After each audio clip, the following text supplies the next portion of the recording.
Comment dire en russe français? Déjà, il faut savoir qu'en français, il existe un seul mot pour dire c'est un français, pour qualifier une personne, pour dire c'est un auteur français, ou par exemple parler français. Alors que pour traduire ces trois phrases en russe, il faudra employer trois mots différents. Apprenons-les. Tout d'abord, apprenons comment qualifier une personne de français, par exemple.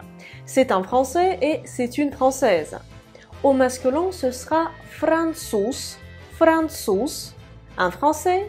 Au féminin, Franzoujenka, Franzoujenka, une française. Faites attention, si en français, on écrit un français et une française avec une majuscule, en russe, il faut les écrire avec une minuscule.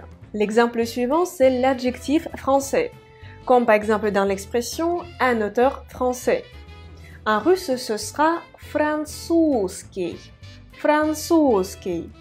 Ainsi, un auteur français, en russe, ça va donner « французский автор », « французский автор », « французский автор », un auteur français.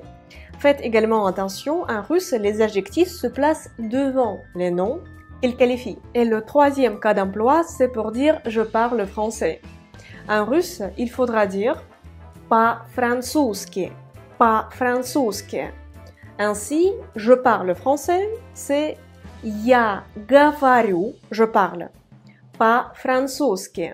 « Я говорю », « je parle », по-французски. Écrivez s'il vous plaît dans les commentaires de cette vidéo vos exemples de phrases avec француз, француженка, французский et по-французски. Je m'appelle Diana Safirina. J'ai une école de russe et je publie sur mes réseaux sociaux du contenu sur le russe et sur la Russie. Si vous souhaitez commencer à apprendre le russe ou améliorer votre niveau actuel, je vous invite à rejoindre les cours quotidiens de russe. C'est mon programme personnel d'apprentissage de russe en continu. Une nouvelle session commence chaque premier du mois, vous trouverez plus d'informations et le lien d'inscription en haut de mon profil.